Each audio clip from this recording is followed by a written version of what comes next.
ప్రియమైన దేవుని వాళ్ళారా, లోకరక్షకుడైన యేసుక్రీస్తు వారి దివ్యమైన నామంలో దైవ ప్రేమ టీవీ ఛానల్ ప్రేక్షకులైన మీ అందరికీ శుభాభివందనములు తెలియజేస్తున్నాను.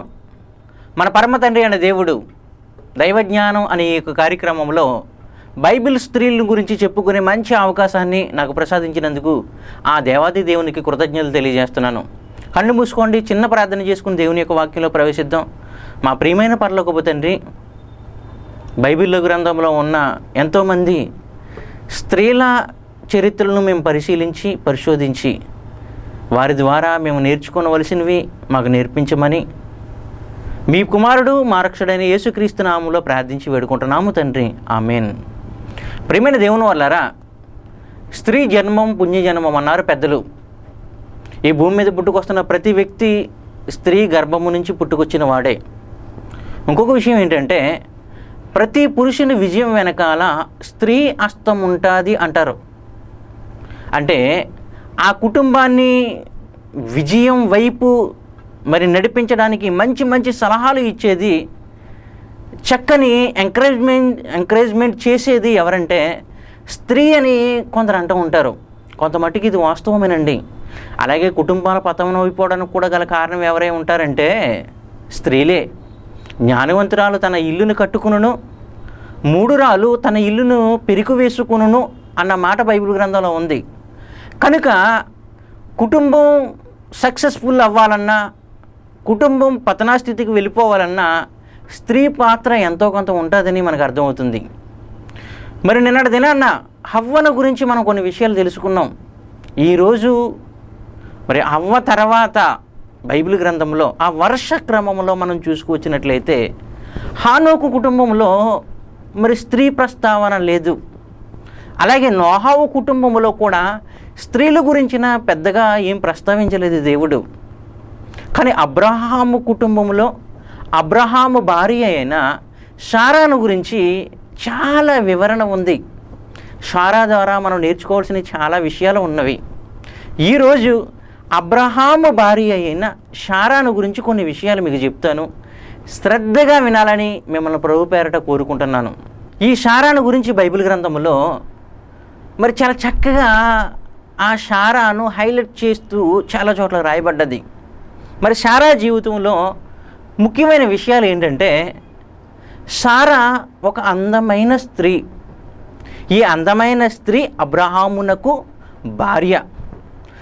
అందమైన స్త్రీని పెళ్లి చేసుకున్న వాళ్ళకి ఆనందము ఉన్నప్పటికీ ఎన్నో కొన్ని సమస్యలు ఆ అందము వలన ఎదురవుతూ ఉంటాయి. శారా వలన అబ్రహాము జీవితాలలో కూడా తన యొక్క అందము వలన అబ్రహాము జీవితంలో కొన్ని సమస్యలు ఎదురవునాయి. చూద్దాం ఆ సంగతి బైబిల్ గ్రంథంలో. ఆదికాండము 20 ఈ స్థలమున దేవుని భయము ఏమాత్రము లేదు గనుక నా భార్య నిమిత్తము నన్ను చంపుదురనుకుని, అంతేకాక ఆమె నా చెల్లెలను మాట నిజమే. ఆమె నా తండ్రి కుమార్తె గాని నా తల్లి కుమార్తె కాదు, ఆమె నాకు భార్య అయినది. ప్రియమైన దేవుని పిల్లలారా, అబ్రహాము భార్య అయిన శారాను గురించి అబ్రహాము చెబుతుంది ఏంటంటే, ఒక ప్రదేశానికి వెళ్ళాడు. ఇలా ప్రయాణం చేస్తున్న సమయంలో అక్కడ జనాంగం ఎటువంటి వారంట, ఏమాత్రం భయము లేనివారు, దేవుడంటే భక్తి నీతి న్యాయము లేనివారు. ఈ శారా అందంగా ఉంటుంది కనుక ఈ శారాను బట్టి నన్ను చంపేసి శారాను తీసుకువెళ్ళిపోతారని అబ్రహాము ఆ ప్రదేశములో ఆ దేశ ప్రజలకి ఏం చెప్పాడు అంటే, ఈమె నా చెల్లెలు అని చెప్పాడు.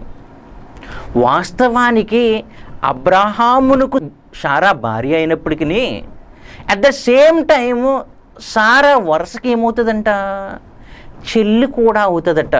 ఇక్కడ మళ్ళీ చదువుతాం 12 ఆమె నా చెల్లెలన్న మాట నిజమే, ఆమె నా తండ్రి కుమార్తె కానీ నా తల్లి కుమార్తె కాదు, ఆమె నాకు భార్య అయినది. ఏమంటే పూర్వకాలములో ధర్మశాస్త్రము రాక మునుపు ఇటువంటి సంబంధాలను, అంటే చెల్లి వరుస అయిన వారిని సైతం పెళ్ళిళ్ళు చేసుకునేవారు. అంటే శారా ఒక విధముగా అబ్రహాముకు చెల్లైనప్పటికీ శారాను అబ్రహాముకి ఇచ్చి పెళ్లి చేశారు, అందమైన శారాను. అందాన్ని బట్టి సమస్యలు వస్తున్నాయి కనుక ఎక్కడికి వెళ్ళినా అబ్రహాం ఏం చెప్పుకున్నాడంటే ఈమె నా చెల్లెలు అని చెప్పుకున్నాడు. తర్వాత విషయం తెలిసిన తర్వాత చెప్పుతున్న మాట వరుసగా ఆమె నా చెల్లెలు అవుద్ది. ఏమండి, అంటే సారా అందమైనది. ఏమండి, అందమైన సారా తన అందాన్ని బట్టి గర్వించడం లేదు, కానీ తన యొక్క అందాన్ని బట్టి తన ప్రయాణం చేస్తున్న తిరుగుతున్న దేశాల మధ్య అబ్రహాముకి సమస్య వస్తున్న సమయంలో అబ్రహాము శారాను, భార్య అయిన శారాను ఏ విధంగా పరిచయం చేస్తున్నాడు? చెల్లిగా పరిచయం చేస్తున్నాడు. ఏమంటే ఇంకొక మాట కూడా చూద్దాం. ఇదే ఆదికాండము 12వ అధ్యాయము, ఆదికాండము 12వ అధ్యాయము 10వ వచనం. అప్పుడు ఆ దేశంలో కరువు వచ్చును, ఆ దేశంలో కరువు భారముగా ఉన్నందున అబ్రహాము ఐగుప్తు దేశంలో నివసించుటకు అక్కడికి వెళ్ళెను.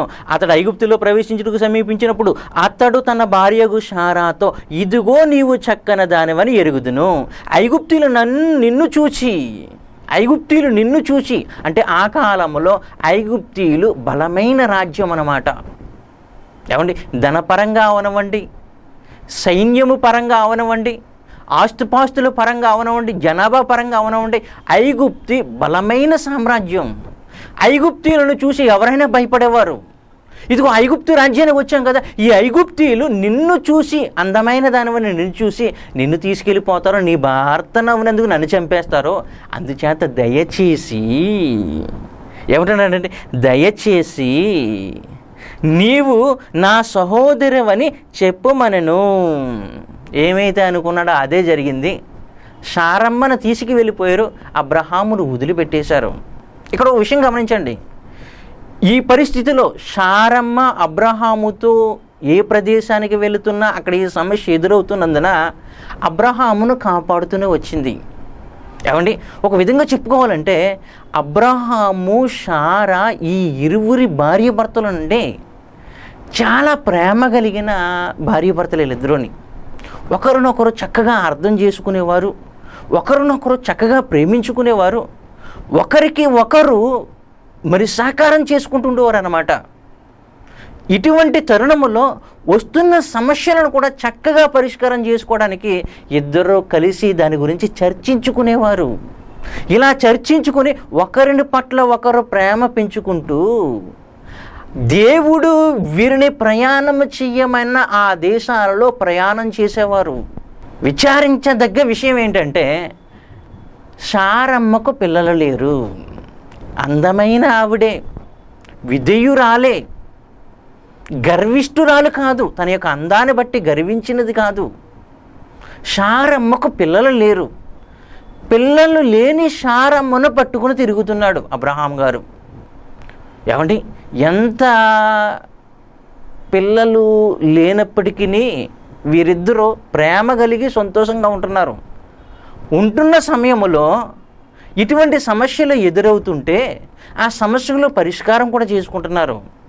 ఏమండి, నేడు ప్రపంచ పరిస్థితిని బట్టి భార్య భర్తలు అనబడేవారు ఆనందంగా ఉంటున్నారా చెప్పండి? ఏదో ఒక విషయంలో గిల్లి కజ్జాలు నాడేసుకుంటున్నారు. ఏమండి, గొడవలు పెట్టేసుకుని సంతోషంగా ఉండడానికి బదులు ఒకరి పట్ల ఒకరు ద్వేషం కలిగి కూడా ఉంటున్నారు. భర్త భార్యను ద్వేషించడం, భార్య భర్తను ద్వేషించడం, ఇటువంటివన్నీ జరుగుతున్నాయి. ఆలోచించండి, ఆ టైంలో అంటే నేటికి కొన్ని వేల సంవత్సరాల క్రితం ఈ భార్య భర్తలైన శారా అబ్రహాములకు దేవుడు పిల్లలు ఇవ్వలేదండి. పిల్లలు ఇవ్వనప్పటికీ సంతోషంగా ఉన్నారు, ఆనందంగా ఉన్నారు. చక్కగా వారిరువురు కోఆపరేషన్ చేసుకుంటూ ముందుకు కొనసాగుతున్నారు, సమస్యలు ఎదుర్కొంటున్నారు. ఏమండి, ఇటువంటి టైంలో శారమ్మను ఐగుప్తీయులు వెళ్ళిపోయారు. ఏమంటే ఇక్కడ బాగా గమనించండి, శారమ్మకు గనుక అబ్రహాము అంటే ఇష్టము లేకపోతే అబ్రహాము ఎదుట ఇతను నా అన్నే అనే అబద్ధమాడి అబ్రహాము ఎదుటి నుంచి ఐగుప్తీయుల యొక్క ఆ రాజ్య భవనానికి తీసుకువెళ్ళిన తర్వాత అబ్రహాము మీద ద్వేషం ఉంటే అక్కడ శారమ్మ ఏం చెప్తుందండి? ఇదిగో ఇందాక నా అన్నని చెప్పాను కదా అబ్రహాముని గురించి, యాక్చువల్లీ ఆ అబ్రహాము నా అన్న కాదు, నా భర్త అని చెప్తుందా లేదా? ఎందుకు చెప్తుంది? ప్రేమ ఉంది కాబట్టి అన్నాని చెప్పింది. ప్రేమ ఉంది కాబట్టి ఐగుప్తి రాజ్యములో ఉంటూ కూడా అన్న విషయాన్ని చెప్పిందే కానీ అతడు నా భర్త అన్న విషయాన్ని ఓపెన్ చేయలేదు. ఎందుకంటే నేను రాజ్యములో, మరి ఈ గొప్ప రాజ్యములో ఉన్నప్పటికీ, ఈ భవనాలలో ఉన్నప్పటికీ నా భర్త అబ్రహాము బయట బ్రతికుండాలి. తన యొక్క చావును కోరుకోలేదండి. అంటే అబ్రహాము దగ్గర ఉన్నప్పటికీ అబ్రహామును ప్రేమించింది. అబ్రహామును వదిలిపెట్టి ఆ రాజ్య భవనానికి వెళ్ళిపోయినప్పటికీ అబ్రహామును ప్రేమించి అబ్రహామును నా భర్త అన్న విషయం చెప్పలేదు. కానీ లాస్ట్కి ఆ విషయాన్ని దేవుడే బయలుపరుస్తాడు. ఎలా బయలుపరుస్తాడు? ఐగుప్తి రాజు యొక్క కుటుంబములో దేవుడు రోగములను కలగజేసి, ఇదిగో నువ్వు అబ్రహాము భార్యను తెచ్చావు గనుక నీ కుటుంబాన్ని, నీ రాజ్యాన్ని నేను మొత్తుతున్నాను అన్న సంగతి బయలుపరిచిన తర్వాత అప్పుడు తెలుస్తుంది ఐగుప్తులకి, మేము తీసుకువచ్చిన శారా అబ్రహాముకు చెల్లెలు కాదు, అబ్రహాముకు భర్తని. అబ్రహాం అంటే శారాకు ఏమాత్రం ద్వేషం ఉన్నా శారా నా భర్త అన్న విషయం చెప్పి అబ్రహాము చావుకు మరి ముప్పు తెచ్చేదండి, ప్రాణానికే ముప్పు తెచ్చేది. అంటే అబ్రహామును శారా ఎంతో ప్రేమించిందని మనకు అర్థమవుతుంది. ఏమండి, ఇంత ప్రేమించినప్పటికీ వీళ్ళిద్దరికి ఎవరు లేరంటే పిల్లలు లేరండి. పిల్లలు లేక గుడ్రాలుగానే శారా జీవితం కొనసాగుతుంది. పిల్లల కోసం పరితపించిపోతున్న సమయంలో శారా తొందరపడి అబ్రహాముకు ఒక మంచి సలహా ఇస్తుంది. ఏంటో సలహా చూడండి. అబ్రహాముకి ఎటువంటి సలహా ఇచ్చిందంటే ఆదికాండము 16వ అధ్యాయము, ఆదికాండము 16వ అధ్యాయం మొదటి వచనం నుంచి. ఏమంటే పిల్లలు లేని జీవితం అండి చాలా దుఃఖకరమైన జీవితం అండి. మరి పిల్లలు లేని వారు ఎవరైనా చిన్న చిన్న పిల్లలను చూసినప్పుడు వాళ్ళు చాలా మురిసిపోతూ ఉంటారు. మరి లోపల చాలా మరి దిగులు చెందుతూ ఉంటారు కూడా. నాకు కూడా ఒక బిడ్డ ఉంటే బాగుండు కదా అని. అబ్రహాము శారా వీరిరువురికి పిల్లలు లేరు, భార్యాభర్తలు. ఏమండి పిల్లలు లేకపోయినప్పటికీ వీరిద్దరూ సంతోషంగానే ప్రేమ కలిగి బ్రతుకుచున్నప్పటికీ అబ్రహాము భార్య అయిన శారా హృదయంలో మాత్రం పిల్లలు లేరు అన్న బాధ తొలిచేస్తుందండి. ఆమెని దుఃఖపడిపోతుందో లోపల. అలాగే అబ్రహాము కూడా బాధపడుతున్నాడు. వీరిరువురు బాధపడుతూ దేవుని మీద ఆధారపడి జీవిస్తున్న సమయంలో ఈ శారమ్మ గారు తొందరపడి ఒక తప్పుడు సలహా ఇస్తుంది. ఏంటా సలహా? 16వ అధ్యాయం ఆదికాండము మొదటి వచనం నుంచి. అబ్రహాము భార్య అయిన శారాయి అతనికి పిల్లలు కనలేదు. ఆమె హాగరు అను ఐగుప్తీరాలి అయిన దాసి ఉండెను. కాగా శారాయి, ఇదిగో నేను పిల్లలు కనకుండా యెహోవా చేసి ఉన్నాడు. అంటే నా గర్భాన్ని యెహోవా తెరవలేదు. నీవు దయచేసి నా దాసితో పొమ్ము. ఇక్కడ ఒక విషయం శారమ్మ ఒప్పుకుంది. అంటే పిల్లలు పుట్టాలి అంటే ఆ పిల్లలు పుట్టే మరి యెహోవా దయ వలన నేను ఒక కుమారుని సంపాదించుకున్నాను కదా అవ్వమ్మ. దేవుని దయ వలనే పిల్లలు పుడతారు. మనకు దేవుడు పిల్లల్ని ఇవ్వలేదు. యెహోవా మరి అనుగ్రహంలో లేదది. అయితే నువ్వు పంచే, నాకు ఒక దాసి ఉంది కదా, హాగరు ఉంది కదా, నువ్వు హాగరుతో పోయి ఏమంటుందో చూడండి. నీవు దయచేసి నా దాసితో పొమ్ము, ఒకవేళ ఆమె వలన నాకు సంతానము కలగవచ్చునని అబ్రహాముతో చెప్పెను.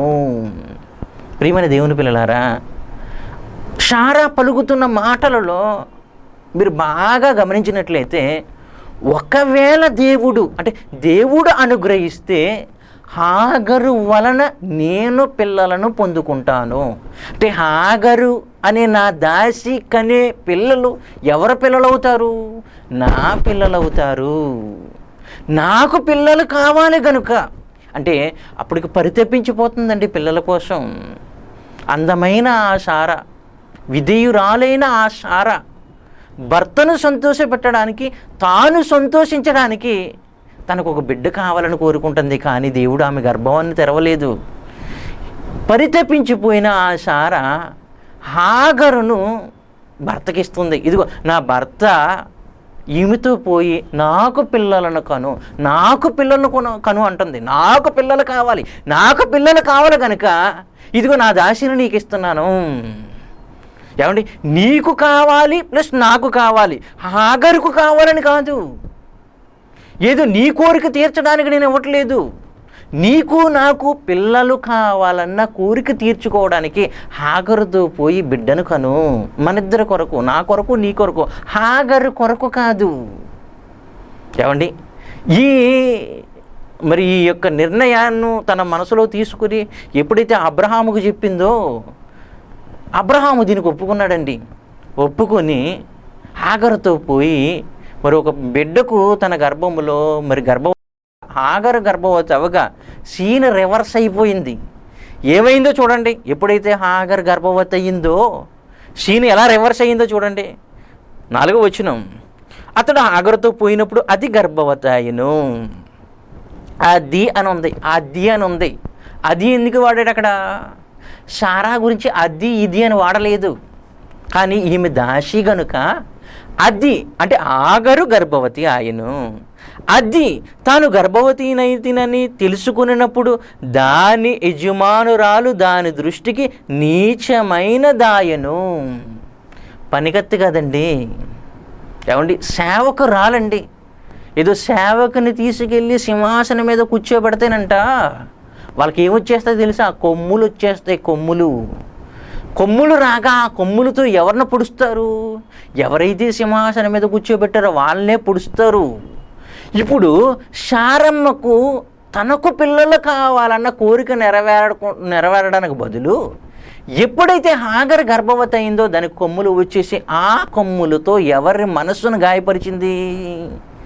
యజమానురాలు మనస్సును గాయపరిచింది. నీచమైన దగును అంటే గర్భవతి అవ్వగానే గర్వించింది ఎవరు? హాగరు. ఆ గర్వాన్ని బట్టి కృంగిపోయింది ఎవరు? సారా. ఏమండి, సీన్ రివర్స్ అయ్యింది కాబట్టి సారాకి విపరీతమైన కోపం వచ్చిందండి. మంచిదండి సారా, చాలా మంచి మనస్సు గలది, ప్రేమ కలిగిన మనస్సు గలది సారా. ఎప్పుడైతే హాగరు మరి గర్వించిందో అప్పుడు సారాకు కూడా ఏమండి విపరీతమైన కోపం వచ్చింది. కోపం వచ్చి ఏమని పలుకుతుందో చూడండి. 5వ వచనం, 16వ అధ్యాయం 5వ వచనం ఏమంటుందంటే, అప్పుడు సారాయి నా ఉషురు నీకు తగులును. ఎవరితో అంటుంది? హాగరుతో కాదు. ఎవరితో అంటుందంటే అబ్రాహాముతో అంటుంది. నా ఉషురు నీకు తగులును అంటే నేను ఎంతో ఉషూరు మనిపోతున్నాను తెలుసా? నా యొక్క హృదయంలో నేను చాలా బాధపడిపోతున్నాను. నాకు పిల్లలు లేరు, దేవుడు నాకు పిల్లల్ని ఇవ్వలేదు. కానీ హాగరు నీకు ఇస్తే అది గర్భవతి అవ్వి నా మీద పెత్తనం చలాయించాలనుకుంటుంది. కాబట్టి నా ఉషురు, నా యజమానుడా నీకు తగులును అంది. వెంటనే అబ్రహాం ఏమన్నాడు చూడండి. ఏమండి, అబ్రహాం ఏమంటున్నాడంటే, నేను నా దాసిని నీకొకటికి ఇచ్చిన తర్వాత తాను గర్భవతి అయినదని తెలుసుకున్నప్పుడు నేను దాని దృష్టికి నీచమైనదైతేని నాకును నీకును యెహోవా న్యాయము తీర్చునుగా కానీ అబ్రహాముతో అనను. అందుకు అబ్రహాము, ఇదిగో నీ దాసి నీ చేతిలో ఉన్నది, నీ మనస్సు వచ్చినట్లు దానిని చెయ్యమని సారాతో చెప్పెను.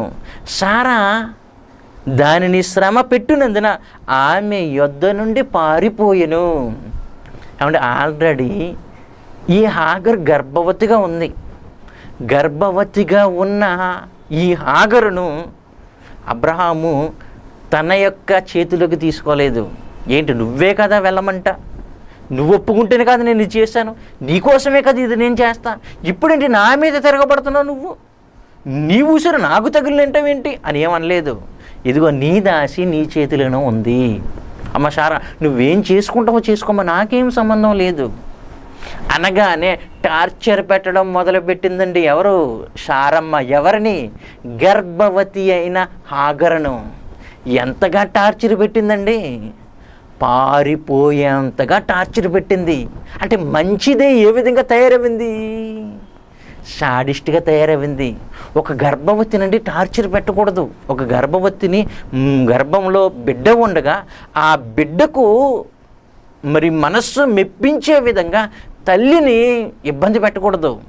కానీ సారమ్మది ఏం ఆలోచించలేదు. ఒకటే టార్గెట్ సారమ్మది. ఏంటా టార్గెట్? ఇది నన్ను, నా భర్తని, మా సైన్యాన్ని, మా టీముని వదిలి పారిపోవాలి. పారిపోయేంతగా, తనకు తాను పారిపోయేంతగా టార్చర్ పెట్టింది. ఎందుకంటే యజమానురాలు కదా. అబ్రహాము తర్వాత ఆ టీములో ఎవరంటే లీడరు ఈమె, సారమ్మే. ఏమండి, గొప్పగా టార్చర్ పెట్టగా ఆ టార్చర్ భరించలేని గర్భవతిగా ఉన్న హాగరు పారిపోయిందండి, అరణ్యానికి పారిపోయింది. కానీ అరణ్యానికి పారిపోయినప్పటికీ ఆ టైంలో దేవుడు కలగజేసుకున్నాడు. దేవుడు రంగంలోకి దిగి మళ్ళీ హాగరుని ఎక్కడికి పంపుతాడో తెలుసండి? తిరిగి నీ యజమానురాల యొద్దకు పో అంటాడు.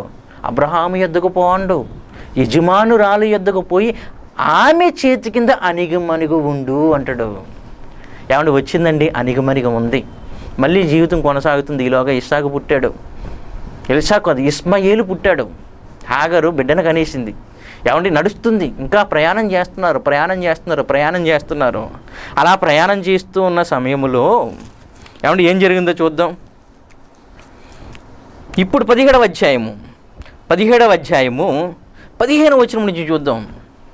ఏమండి ఇలాగా ప్రయాణం చేస్తున్న సమయంలో 17వ అధ్యాయము 15వ వచనంలో, మరియు దేవుడు నీ భార్య అయిన సారాయి పేరు సారాయి కాదు అనవద్దు, ఏలైనగా ఆమె పేరు సారా, నేను ఆమెను ఆశీర్వదించి. ఏమన్నాడు దేవుడు? ఏమన్నాడు? ఇదిగో నా ఆశీర్వాదాన్ని నేను ఓపెన్ చేసేసాను, సారాని నేను ఆశీర్వదిస్తున్నాను. ఆమె సారాయి అనవద్దు, సారా అని పిలాలి ఇక్కడి నుంచి. ఆమె వలన నీకు కుమారుణ్ణి కలుగజేసేదను. నేను వాగ్దానం చేశాను కదా నీకు. నువ్వైతే తొందరపడ్డావు, నీ భార్య అయితే తొందరపడ్డారు, కానీ నేను వాగ్దానం చేసిన దేవుడిని, నేను నమ్మదగిన వాడిని కాబట్టి మీకు చేసిన వాగ్దానాన్ని బట్టి ఇదిగో సారాని నేను ఆశీర్వదించి ఆమె గర్భాన్ని తెరిచి నీ వలన ఆమె ఒక కుమారుని కంటాది. నేను ఆమెను ఆశీర్వదించను, ఆమె జనములకు తల్లి అయి ఉండును, జనముల రాజులు ఆమె వలన కలుగుదురని అబ్రహాముతో చెప్పెను. అప్పుడు అబ్రహాము సాగిలపడి నవ్వి, 100 ఏండ్ల వానికి సంతానము కలుగునా. అంటే అబ్రహాము వయసు ఎంతంట? 100 సంవత్సరాలు. సారమ్మకు వయసు ఎంతంట?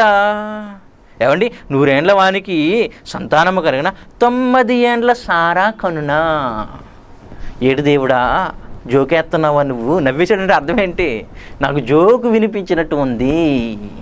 ఏమండి గలగలగల నవ్వేశాడంటే అబ్రహాము. ఏమన్నాడు? ఏమండి సాగిలపడి నవ్వి అని ఉంది అక్కడ. ఏమండి 100 సంవత్సరాల నేను పిల్లల్ని కంటానా? 90 సంవత్సరాల సారా పిల్లల్ని కంటాదా? బాబు జోకు వేయద్దు బాబు అన్నాడు. ఏమండి కనునా అంటున్నాడు. ఏమండి అలాగనిన తర్వాత దేవదూతలు ఏం చెప్పాయంటే, కంటాది, ఇది వాస్తవము, దేవునికి అసాధ్యమైనది ఏదీ లేదని చెబుతున్న సమయంలో వెనకాల నుంచి వింది ఎవరు? సారమ్మ విని కూడా ఎలా ఫీల్ అవుతుంది? 11వ వచనం నుంచి 18వ అధ్యాయం 11వ వచనం నుంచి 18వ అధ్యాయం 11వ వచనం నుంచి, అబ్రహామును సారాయిను బహుకాలము గడిచిన వృద్ధులై ఉండిరి, స్త్రీ ధర్మము సారాకు నిలిచిపోయెను గనుక. ప్రియమైన దేవుని పిల్లలారా బాగా గమనించండి. స్త్రీ ధర్మము సారాకు నిలిచిపోయెను కనుక. ఏమండి ప్రపంచములో నేడు చాలామంది స్త్రీలు పిల్లలను కనలేకపోతున్నారు. ఎందుకంటే వారి గర్భములో గర్భసంచి పాడైపోగా, లేకపోతే అండము రిలీజు కాకపోగా చాలామంది పిల్లలు కనలేకపోతున్నారు. ఇటువంటి స్త్రీలు నేడు ఎవరిని ఆశ్రయిస్తున్నారో తెలుసండి? ఎవరిని ఆశ్రయిస్తున్నారంటే అద్దెకు గర్భాన్ని తీసుకుంటున్నారు. టెస్ట్ ట్యూబ్ బేబీ సిస్టమ్ ద్వారా ఏమండి ఎక్కడో ఉన్న ఒక స్త్రీ మరి అద్దెకు గర్భాన్ని తీసుకుని వీరి అండాలు రిలీజ్ కాకపోగా వారి అండాన్ని కొనుగోలు చేసుకుని భర్త యొక్క శుక్రకణంతో ఫలదీకరణం చెందించి ఆమె గర్భములో కొన్నాళ్ళు ఆ బిడ్డను పెంచి కన్న తర్వాత ఆమెకు కొంత డబ్బు ఇచ్చి, అమ్మ థ్యాంక్స్ అమ్మ, నాకు బిడ్డను కనిపెట్టావు, ఇదిగో అమ్మ ఈ డబ్బు తీసుకుని నువ్వు సంతోషంగా బ్రతుకు, నా బిడ్డను నాకు ఇచ్చేయి అంటున్నారు.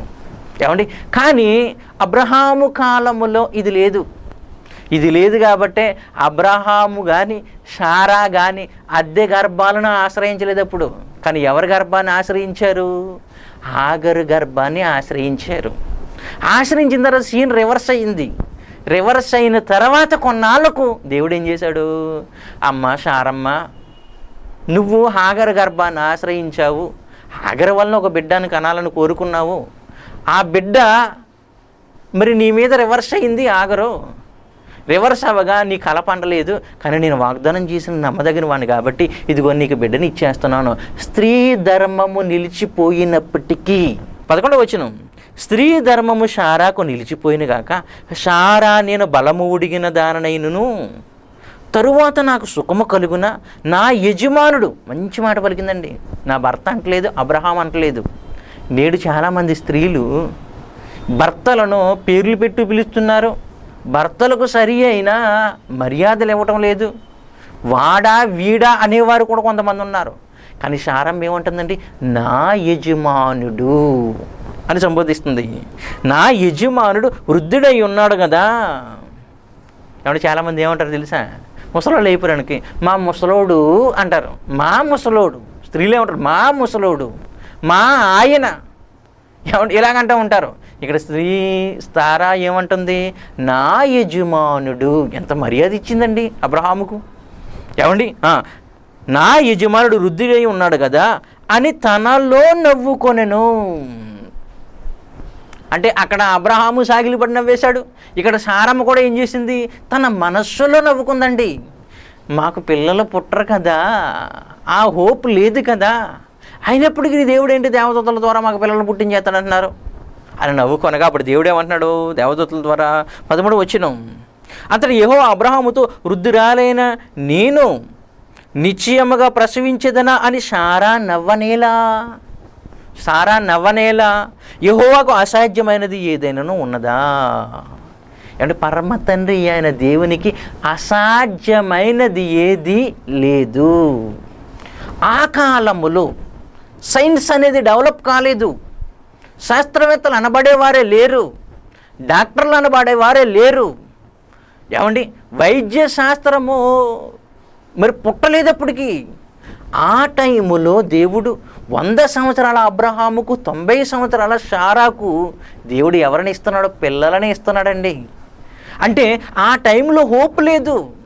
ప్రపంచ ప్రజలంతా అబ్రహాము శారా పట్ల ఏమనుకున్నారంటే శారా ఇంకా పిల్లలను కనదు, ఎందుకంటే ముసలదైపోయింది. అబ్రహాం కూడా ముసలుడైపోయాడు. కానీ ఈ శారా అబ్రహాములకు దేవుడు వాగ్దానం చేశాడు.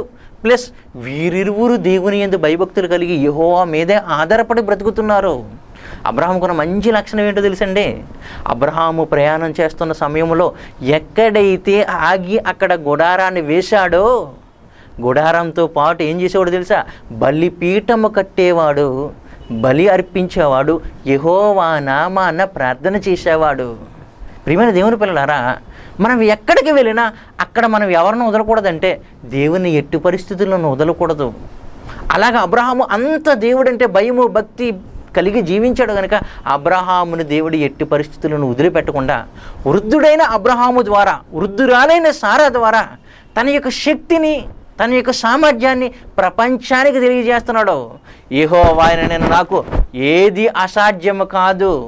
స్త్రీ ధర్మము నిలిచిపోయినప్పటికీ, ముసలివాడు అయిపోయినప్పటికీ వాళ్ళిద్దరిని నేను గర్భవతులుగా వారికి పిల్లల్ని ఇచ్చేస్తాను. తను సమస్తము సాధ్యమని వారి ద్వారా నిరూపించుకున్నాడండి. మన ద్వారా నిరూపించుకుంటాడు దేవుడు. మనం అంత దేవుని మీద ఆధారపడితే కదా, అంత భయభక్తులు ఉంటే కదా దేవుని మీద మనకు. ప్రియమైన దేవుని పిల్లలారా, అబ్రహాము శారా ఈ భార్య భర్తలు ఇరువురు దేవుని కొరకు ఫలిస్తున్నారు. శారా గర్భం మరి తెరిచాడు దేవుడు, శారాకు బిడ్డని ఇచ్చాడు. ఏమంటే బిడ్డని ఇచ్చిన తర్వాత సంగతి ఎలా ఉందో చూద్దాం. శారమ్మ ఎంత పొంగిపోతుందో చూద్దాం. 21వ అధ్యాయం ఆదికాండము, 21వ అధ్యాయము ఆదికాండము 1వ వచనం, యెహోవా తాను చెప్పిన ప్రకారము శారాను దర్శించెను. వదిలిపెట్టలేదు దేవుడు. మాట ఇచ్చి తప్పేవాడు కాదు కదా దేవుడు. యెహోవా తాను ఇచ్చిన మాట చెప్పిన శారాను గురించి చేసెను. అంటే ఏం చేశాడు? శారా గర్భాన్ని తెరిచాడు. తెరిచినప్పుడు 6వ వచనం, 100 ఏండ్ల వాడు ఎవరు? అబ్రహాము. అప్పుడు శారా దేవుడు నాకు నవ్వు కలగజేసెను. అంటే ఎంతకాలము నాకేమి లేదంటే నవ్వు లేదు, ఆనందం లేదు. ఎందుకంటే పిల్లలు లేరు కదా, నాకు పిల్లలు లేకపోవడం వల్ల నా జీవితంలో ఆనందం లేదు. ఇదిగో బిడ్డనిచ్చాడు, నేను నవ్వుతున్నాను, ఇప్పుడు సంతోషిస్తున్నాను, నేను ఇప్పుడు దేవుడు నాకు నవ్వు కలగజేశాను, వినువారల్లా నా విషయమై నవ్వుదురు. ఇటు ముసలమ్మ కన్నదా అంటారు అనమాట. ఏమండి, అందరికీ ఆశ్చర్యమే అది. వినివారెల్లా నా విషయమై నవ్వుదురు, మరియు సారా పిల్లలకు పాలిచ్చును. ఎవరు అబ్రాహాముతో చెప్పును, నేను అతని ముసలతనమందు కుమారుని కంటిని కదా అనెను. ఏమండి, ఇలాగా మరి బిడ్డను బట్టి సంతోషిస్తున్న సమయంలో జరిగింది ఏంటంటే 8వ వచనం, పిల్లోడు పెరుగుతున్నాడు. ఆ పిల్లవాడు పెరిగి పాలు విడిచెను. అంటే సుమారుగా 2 సంవత్సరాలు అనుకుందాం. ఏమండి, అటు హాగరు ఉంది, అటు హాగరు కుమారుడైన ఇస్మాయిలు ఉన్నాడు, ఇటు సారా కన్న బిడ్డ అబ్రహాము.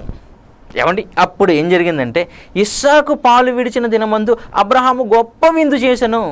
అప్పుడు అబ్రహామునకు ఐగుప్తిరాలైన హాగరు కనిన కుమారుడు పరిహసించుట సారా చూచి మండిపోయింది దేవుడికి. ఏమండి, హాగరు కుమారుడు ఎగతాళి చేశాడంట. మరి ఏ విధంగా ఎగతాళి చేశాడో మనకు తెలియదు. ఏమండి, ఎగతాళి చెయ్యగా సారా మండిపోయి ఒక నిర్ణయానికి వచ్చిందండి. ఏమైనా నిర్ణయం తీసుకుంది? ఏమండి, ఈ దాసిని దీని కుమారుణ్ణి వెళ్ళగొట్టుము. ఈ దాసి కుమారుడు నా కుమారుడని ఇస్సాకుతో వారసుడై ఉండనని అబ్రహాముతో చెప్పెను. ఏమండి, ఎప్పుడైతే బిడ్డ పాలు విడిచాడో, ఆ హాగరు బిడ్డ మరి అపహాస్యం చేశాడో, సారాకు బాగా కోపం వచ్చి వెళ్ళగొట్టాయి అందంతే. అప్పుడు కూడా అబ్రహాం ఏమన్నాడు తెలుసా? ఎందుకే ఇంతకు ముందుసారి వెళ్ళగొట్టావు కదా, మళ్ళీ దేవుడు తిరిగి రప్పించాడు. అప్పుడప్పుడు మన మధ్య వస్తూనే ఉంటాయి. నలుగురు అన్న తర్వాత సమస్యలు మరి రాక మానవేంటి, మాట్లాడకుండా ఊరుకోండి అనలేదు. ఏమన్నాడు అబ్రహాము? ఏమన్నాడంటే, ఏమండి 11వ వచనం, అతని కుమారుని బట్టి ఆ మాట అబ్రహామునకు మిక్కిలి దుఃఖము కలగజేసును. ఏంటి, నా కుమారుడైన ఇస్మాయిలుని నేను తరిమేయాలా, వెలగొట్టేయాలా? ఎందుకంటే అప్పటి వరకు ఇస్మాయిలుని అబ్రహాము చించాడు కదండి, పెద్దోడు అవ్వడు కదా ఇస్మాయిలు. నేను తరిమేయాలా అని చాలా దుఃఖపడ్డాడండి. దుఃఖపడి నా భార్య ఒక పక్క హాగరు కన్న కుమారుడు ఒక పక్క, వీరిరువురి మధ్య అబ్రహాము నలిగిపోతున్నాడు, దుఃఖపడుతున్నాడు. ఈ టైంలో ఎవరు కలగజేసుకున్నారో తెలుసా? దేవుడు కలగజేసుకున్నాడు. దేవుడు కలగజేసుకుని ఏమన్నాడు చూడండి, అయితే దేవుడు ఈ చిన్న వారిని బట్టి దాని దాసిని బట్టి నీవు దుఃఖపడవద్దు, సారా నీతో చెప్పినట్టు ప్రతి విషయములో ఆమె మాట వినుము, ఇస్సాకు వలన అయినదియే నీ సంతానమనబడును. తరిమేమన్నాడంతే. ఏమండి, వెలగొట్టేశారండి. ఎవరిని వెలగొట్టేశారు? హాగరు కన్న కుమారుణ్ణి అబ్రహాము ఆ టీములో నుంచి వెళ్ళగొట్టేశారు. ఇది ఏమన్నా న్యాయమా చెప్పండి? దేవుడు కూడా ఇటువంటి సలహా ఇవ్వచ్చా అబ్రహాముకి? వాళ్ళిద్దరి పరిస్థితి ఏంటి చెప్పండి? ఆ బిడ్డ వయసు ఎంత, ఆమె తల్లి ఇప్పుడు వెళ్ళగొట్టేస్తే ఆ అరణ్యంలో పరిస్థితి ఏంటి? దేవుడు ఈ సలహా చెప్పగా అబ్రహాము వెళ్ళగొట్టేశాడు. సారా సక్సెస్ అయిపోయింది, సారా సంతోషించింది.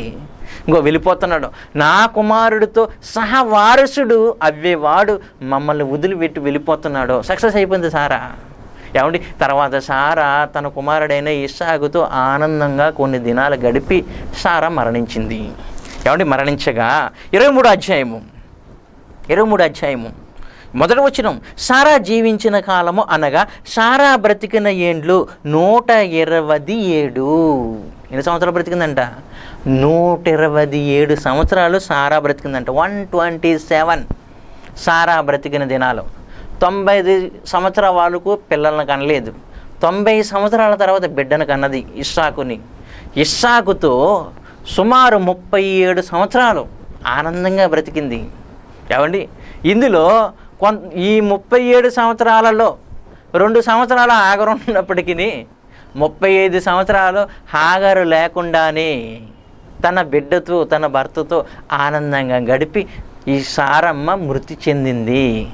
ఇక్కడతోటి సారమ్మ బ్రతుకుకు, సారమ్మ చరిత్రకు పునిస్టాప్ పెట్టబడుతుంది. ఏమండి, అంటే సారమ్మ అబ్రహాము జీవితంలో ఒక గొప్ప పాత్ర పోషించింది. ఏమండి? అంతేకాకుండా బైబిల్ చరిత్రలో కూడా శారమ్మ ఒక గొప్ప పాత్ర పోషించిందండి. కానీ శారమ్మ జీవితంలో 90 సంవత్సరాలు పిల్లలు లేని దానిగా తన యొక్క జీవితం గడపవలసి వచ్చింది. ఆనందకరమైన దినాలు కాదు ఆమెకవి.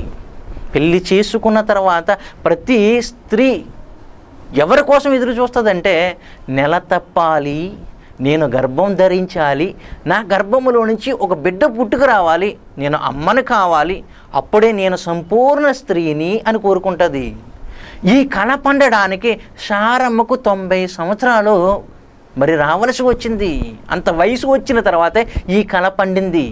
తర్వాత 37 సంవత్సరాలు ఆనందంగా బతికింది, మరణించింది. ఏమండి? ఒక విషయం గమనించండి, సారా జీవితంలో సారా చేసిన తప్పులలో ఏంటంటే, తొందరపడి హాగరును తన భర్తకు మరి ఇవ్వడమే సారా చేసిన తప్పు. ఏమండి?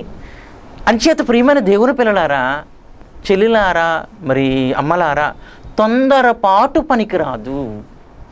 తొందరపడితే కోరుండి సమస్యలకు మనం కొని తెచ్చుకుంటాం. తొందరపాటు వలన మనకు సమస్యలు వచ్చేస్తాయి.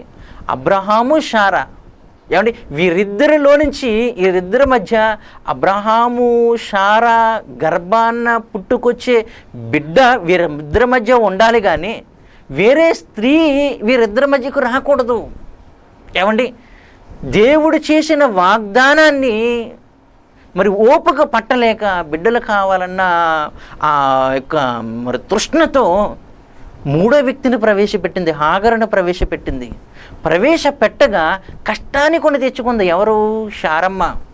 మునుపున్న మరి బాధ కంటే, పిల్లలు లేరన్న బాధ కంటే, ఎప్పుడైతే హాగరును ప్రవేశపెట్టిందో, హాగరును ప్రవేశపెట్టిన తర్వాత వచ్చిన బాధ మరీ ఎక్కువైంది. ఒక విధంగా చెప్పుకోవాలంటే ఒక సామెత ఉంది, పెనం మీద ఉన్న అట్టు ఎగిరి ఎక్కడ పడ్డదంట? పొయ్యిలో పడ్డదట. ఏమంటే పెనం మీద ఎక్కువ వేడి ఉంటుందా, పొయ్యిలో ఎక్కువ వేడి ఉంటుందా? పొయ్యిలో కంటే పెనం మీదే తక్కువ వేడి ఉంటుంది. అంటే పెనం మీద కొంచెం కష్టమైతే పొయ్యిలో మరీ కష్టం. మరి చక్కగా జరుగుతున్న తన యొక్క కుటుంబంలోనికి ఎగిరింది, తొందరపడ్డాది, హాగరును ప్రవేశపెట్టింది, మరింత కష్టాన్ని, మరింత అశాంతిని కొని తెచ్చుకుంది శారమ్మ. దానికి గల కారణం తొందరపాటు. అందుకనే తొందరపాటు మనకి పనికిరాదు. ఏ విషయాన్నైనా కూలంకషంగా ఆలోచించాలి. కీడించి మేలెంచాలంట. అంటే మనం మేలు పొందుకుంటాము అని ఆలోచిస్తున్నప్పుడు ఆ మేలు పొందుకోని ముందు కీడేమైనా ఉంటుందా అన్న విషయాన్ని కూడా ఆలోచించాలి. కీడించి మేలంచలేదు ఎవరో? శారమ్మ. అందుకనే శారా జీవితంలో అశాంతికి మళ్ళీ ఏం జోడైందంటే, హాగరు వలన అశాంతి జోడైంది. కానీ దేవుడు అన్యాయస్తుడు కాదు కదా, వాగ్దానము చేసిన దేవుడు నమ్మదగినవాడు కాబట్టి 90 సంవత్సరానికి శారా గర్భాన్ని తెరిచాడు, శారాకి ఆనందాన్ని ప్రసాదించాడు. ఏమండి? తర్వాత కాలంలో ఇశ్రాయేలీయులకు దేవుడు ప్రవక్తల ద్వారా మరి ఇశ్రాయేలీయుల జీవితాన్ని సరిదిద్దుతూ శారమ్మ గురించి, శారాను చూపిస్తూ ఒక మంచి మాట పలికాడండి. ఏంటో మాట? యెషయా గ్రంథము 51వ అధ్యాయము, యెషయా గ్రంథము 51వ అధ్యాయము 2వ వచనం నుంచి చదువుదాం. యెషయా గ్రంథం 51వ అధ్యాయం 2వ వచనం, మీ తండ్రి అయిన అబ్రహాము సంగతి ఆలోచించండి. మంచోడు కదా అబ్రహాం, చాలా మంచోడు. ఏమండి? ఆలోచించండి అని ఇంకేం చెప్తున్నాడు? మిమ్మును కనిన శారాను ఆలోచించండి. అంటే ఈ ఇశ్రాయేలీయులు ఎవరి గర్భాల ద్వారా వచ్చారంట? అబ్రహాముతో దేవుడు చెప్పాడు, శారా జనములను కనును, జలములను ఏలే రాజులను శారా కనును. అందుకని ఏమన్నాడు? మిమ్మును కనిన శారాను గురించి ఆలోచించండి. అంటే ఆలోచించండి అంటే ఆమె గురించి తెలుసుకోండి, ఆమె ద్వారా కొన్ని గుణపాఠాలు నేర్చుకోండి. మీరు శారా మంచిది కాబట్టి ఆమె గురించి ఆలోచించండి, అబ్రహామును గురించి ఆలోచించండి. అబ్రహాము నాకు స్నేహితుడు, అబ్రహాము విశ్వాసం గలవాడు, సారా కూడా గొప్ప స్త్రీ, అబ్రహాము జీవితంలో అబ్రహాముకి ఎంతో చక్కగా సహకరించిన స్త్రీ. సారాను గురించి కూడా ఆలోచించండి, ఆలోచించి మంచి విషయాలు మీరు తెలుసుకోండి. ఏమండి ఇంకేం చెప్తున్నాడు? కొత్త నిబంధన కాలంలో కూడా సారాను గురించి చక్కని విషయాలు చెప్పాడు దేవుడు మనకి. ఎందుకు చెప్తున్నాడంటే కొత్త నిబంధన కాలంలో పాత నిబంధన విషయాలు ఎందుకు చెప్తున్నాడంటే యుగాంతమందున్న మనకి బుద్ధి కలుగుటకై, మంచి భక్తి జీవితాన్ని కలిగి జీవించాలని. ఏమంటున్నాడు చూడండి, హెబ్రీలకు రాసిన పత్రిక 11వ అధ్యాయం, విశ్వాస వీరుల జాబితాలో సారమ్మను కూడా దేవుడు ఎత్తాడు. ఏమన్నాడు? హెబ్రీలకు రాసిన పత్రిక 11వ అధ్యాయము 11వ వచనం నుంచి, విశ్వాసమును బట్టి సారాయు, ఎవరంట? సారాయు వాగ్దానము చేసిన వాడు నమ్మదగిన వాడని ఎంచుకొనెను. అంటే నమ్మింది. వాగ్దానం చేసిన దేవుడు నమ్మదగిన వాడని నమ్మింది. అందుకని యెహోవా యందు నమ్మిక ఉంచింది. ఎవరో? సారా నమ్మదగిన వాడని ఎంచుకునేను గనుక తాను వయస్సు గతించినదైనను గర్భము ధరించుటకు శక్తి పొందెను. అంటే విశ్వాస వీరుల జాబితాలో సారమ్మ కూడా ఉంది. గనుకనే దేవుడు ఎవరిని ప్రస్తావిస్తున్నాడు ఇక్కడ? సారమ్మను ప్రస్తావించి ఈ యుగాంతమందున్న మనకు సారాను గురించి ఆలోచించండి. ఇదిగో సారా విశ్వాసాన్ని మీరు కూడా కలిగి ఉండండి. ఇంకా ఏమంటున్నాడు సారమ్మ గురించి దేవుడు? ఇంకొక మంచి మాట ఉంది. ఏమండి? స్త్రీలకు సారమ్మ యొక్క జీవితాన్ని ఒక మాదిరిగా చెప్తున్నాడు చూడండి. పేతురు రాసిన మొదటి పత్రిక 3వ అధ్యాయము 1వ వచనం నుంచి. ఏమండి ఒక గొప్ప విషయాన్ని చెప్తున్నాడు. స్త్రీలకు ఏమని చెప్తున్నాడు? అట్టి వాళ్ళే స్త్రీలారా. ఎవరికి చెప్తున్నాడు? స్త్రీలకు చెప్తున్నాడు. ఏమని చెప్తున్నాడు? స్త్రీలారా మీరు మీ స్వపురుషులకు లోబడి ఉండండి. స్వపురుషుల కంటే భర్తలుగానే అర్థం. భర్తను పక్కన పెడుతున్నారు, ఎవరి మీదో మోజు పడుతున్నారు, వారి ఇష్టాలను నెరవేరుస్తున్నారు, వారికి లోబడిపోతున్నారు, వశపరుచుకుంటున్నారు. తెలుసండి, కొంతమంది భక్తిహీనులు కొంతమంది స్త్రీలను వశపరుచుకుంటుంటే వారికి లోబడిపోతున్నారు. కానీ మీరు ఎవరికి లోబడి ఉండాలి? మీ భర్తలకు, మీ స్వపురుషులకు, మీ సొంత పురుషులకు లోబడి ఉండండి. ఏమండి? ఉండుడి. అందువలన వారిలో ఎవరైనాను వాక్యమునకు అవిధేయులైతే, అంటే మీ భర్తలలో ఎవరైనా వాక్యానికి అవిధేయులైతే వారు ఏమవుతారంట? వారు భయముతో కూడిన మీ పవిత్ర ప్రవర్తనను చూచి, పవిత్ర ప్రవర్తన అంటే ప్రతి స్త్రీ పవిత్ర ప్రవర్తన గలదై ఉండాలి. అంటే మన ప్రవర్తనలో ఏముండాలంటే పవిత్రత ఉండాలి.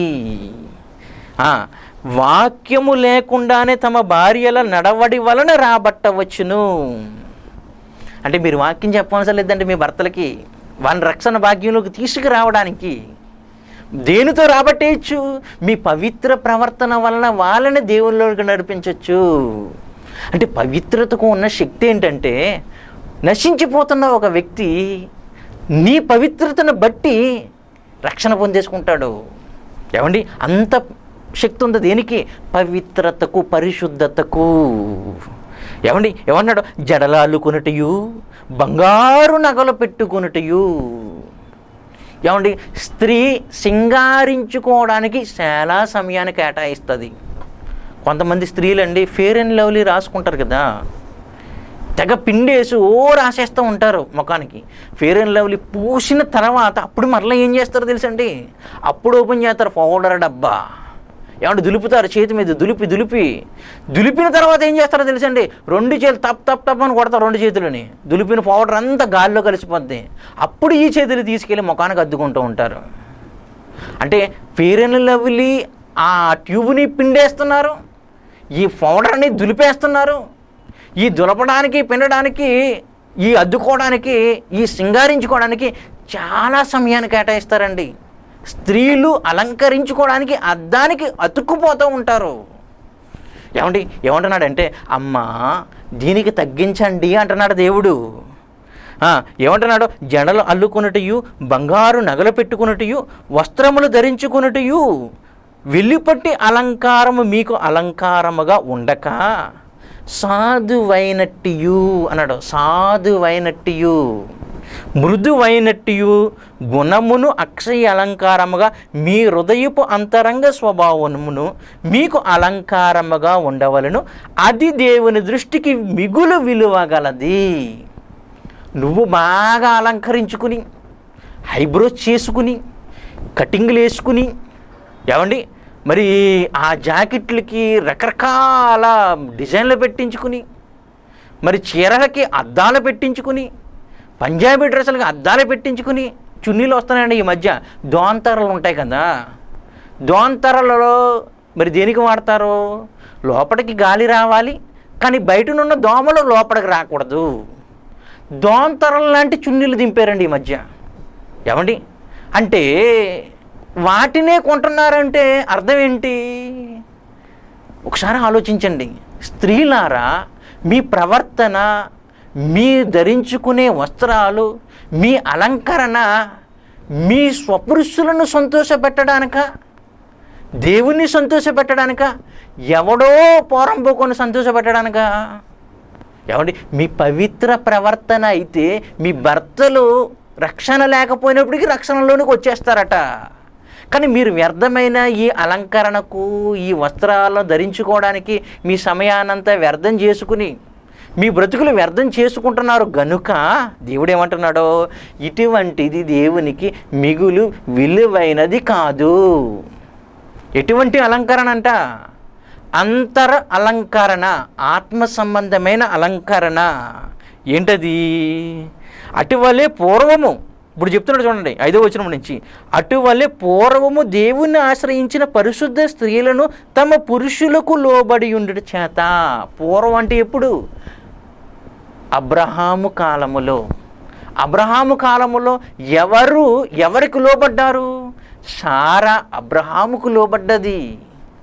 లోబడి ఏం చెప్పింది? ఇదిగో ఇతను నా అన్న విషయం చెప్పింది, భర్తని కాపాడడానికి. ఇంకో విషయం చెప్పమంటారా? దేవుడు ఊరు అను పట్టణాన్ని వదిలిపెట్టేయి, నీ తల్లిదండ్రులు వదిలిపెట్టే, నేను చూపించే దేశానికి బయలుదేరమని అబ్రహాముతో చెప్పగా, ఆ మాట అబ్రహాం సారా చెప్తాడు లేదా? సారాతో చెప్తాడు. నేను రాను అనలేదు సారమ్మ. భర్త మాటకు లోబడి నువ్వెక్కడికి వెళితే నేను అక్కడికే. నీ గమ్యమే నా గమ్యము. ఎంతమంది స్త్రీలు ఈ మాట తమ భర్తలతో అనగలుగుతున్నారు?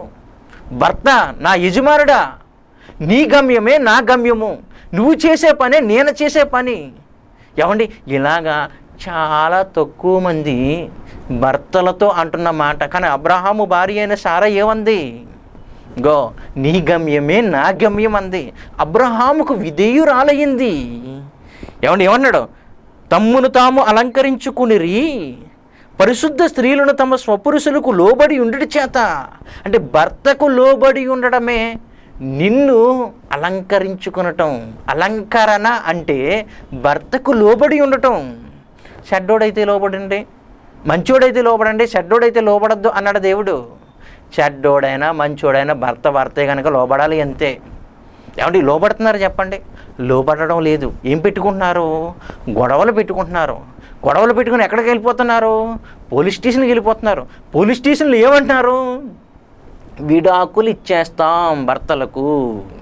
ఒక విషయం గమనించిన ప్రియమైన దేవుని పిల్లలారా, విడాకులు తీసుకుంటాం అన్నది ఆ అధికారం పెళ్లి చేసుకున్న భార్యకు కానీ భర్తకు కానీ లేదు.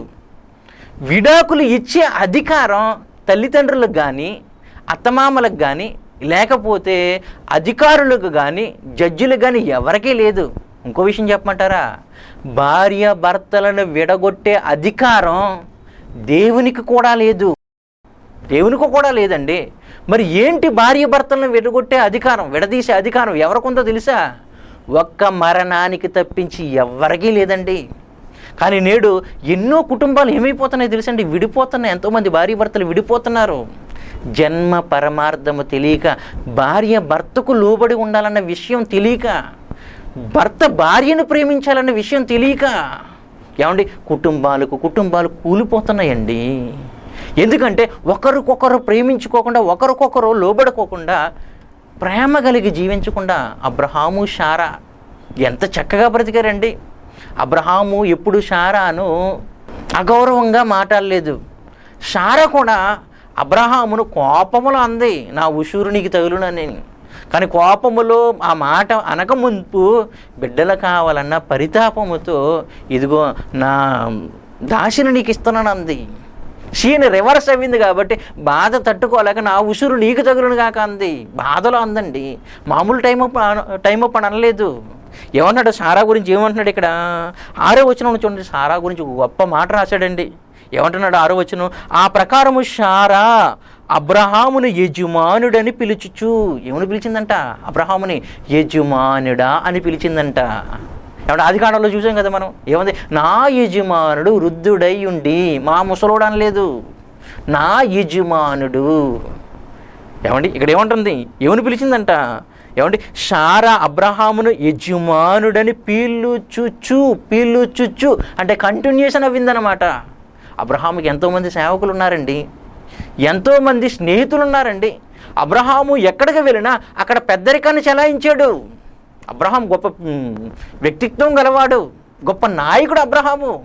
ఎక్కడికి వెళ్ళినా అబ్రహాము పరువుని నిలబెట్టింది ఎవరో తెలుసా? శారమ్మ, నా యజమానుడు.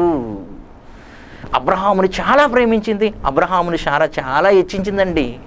ఏమండి నా యజమానుడిని పిలుచుచు అతనికి లోబడి ఉండెను. ఒక స్త్రీ శారమ్మ వలె నీ భర్తకు లోబడి నీ భర్త పరువు మర్యాదలు కాపాడుతున్నారా లేదా? శారా ద్వారా ఇదండి మనం నేర్చుకోవాల్సింది. అందుకని ఏమంటున్నాడు యెషయా గ్రంథంలో? శారా గురించి ఆలోచించండి, విశ్వాసమును బట్టి. శారాకు కూడా ఏముందో తెలుసా? దేవుని విశ్వాసం ఉంది. ఏమంటే ఇక్కడ మాదిరి చూపిస్తున్నాడు, స్త్రీలకు మాదిరి చూపిస్తున్నాడు. ఎవరిని? శారాను మాదిరి చూపిస్తున్నాడండి. ఏమండి అటువల్లి శారా అబ్రహామును యజమానుడిని పిలుచుచు అతనికి లోబడి ఉండును. మీరును ఎవరి వలె? శారా వలె యోగ్యులుగా ఉంటూ, యోగ్యమైన దానిగా ఉంటూ, లోబడి ఉంటూ, మీరును యోగ్యముగా నడుచుకొనుచు. అంటే శారా ప్రవర్తన ఎటువంటిదంటే యోగ్యమైన ప్రవర్తన. యోగ్యముగా నడుచుచు ఏ భయమునకు బెదరకయు ఉన్న ఎడల ఆమెకు పిల్లలగుదురు. అంటే శారమ్మ జీవితాన్ని ఈ ఎపిసోడ్ ద్వారా తెలుసుకున్న మీరు, అబ్రహాముకు శారమ్మ ఏ విధంగా లోబడిందో మీ భర్తలకు లోబడుతూ మీ భర్తల పరువు మర్యాదలు మీరు కాపాడినప్పుడు మీరు యోగ్యులవుతారు, మీరు పరిశుద్ధ స్త్రీల జాబితాలో చేర్చబడతారు. ఏమండి ఇంకేమవుతారు తెలుసా? శారమ్మకు మీరు పిల్లలు అవుతారు. శారమ్మకు పిల్లలవే మహాభాగ్యాన్ని దేవుడు మీకు ఇస్తున్నాడు. కనుక దానిని కాలు దన్నుకోకండి. శారమ్మ జీవితాన్ని మీ ఎదుట పెట్టాను, ఇప్పటి నుండి శారమ్మలా బ్రతకడానికి ప్రయత్నించండి. ఏమండి కళ్ళు మూసుకోండి, చిన్న ప్రార్థన చేసి ముగించేస్తాను. మా ప్రియమైన పరలోకపు తండ్రి, శారమ్మ ద్వారా ఎన్నో మంచి విషయాలు మీ గ్రంథం నుంచి మేము నేర్చుకున్నాం. శారాలా మీ పిల్లలైన స్త్రీలు బ్రతకడానికి మీ కృప చూపించండి. అలాగే అబ్రహాముల పురుషులమైన మేము మంచి పేరు తెచ్చిపెట్టి పిల్లలుగా బ్రతకడానికి మీ కృప చూపించండి. ఈ దైవ ప్రేమ టీవీ ఛానల్ ద్వారా రాబో దినాల్లో ఇంకా మంచి మంచి విషయాలు మీ గ్రంథం నుంచి మాకు నేర్పించమని, వింటున్న ప్రతి బిడ్డను మీ నామ మహిమార్థమే వాడుకున్నామని, ఈ ఛానల్లో మీ కొరకు ముందు మీ నామ మహిమార్థమే కొనసాగడానికి మీ కృప చూపించమని యేసుక్రీస్తు నామములో ప్రార్థించి వేడుకుంటున్నాము తండ్రి, ఆమేన్. ప్రియమైన దేవుని పిల్లలారా, వచ్చే ఎపిసోడ్లో హాగరును దేవుడు వెళ్ళగొట్టేయమని దేవుడే చెప్పాడు కదా. హాగరును దేవుడు ఎందుకు వెళ్ళగొట్టమన్నాడో, అసలు హాగరు ద్వారా మనం ఏమి నేర్చుకోవాలి, ఏమి నేర్చుకోకూడదు, హాగరు చరిత్ర గురించి మళ్ళీ రేపటి ఎపిసోడ్లో మీకు చెప్తాను. తప్పకుండా చూడండి, దైవాశీస్సులు పొందుకోండి. థ్యాంక్ యూ, వందనాలు.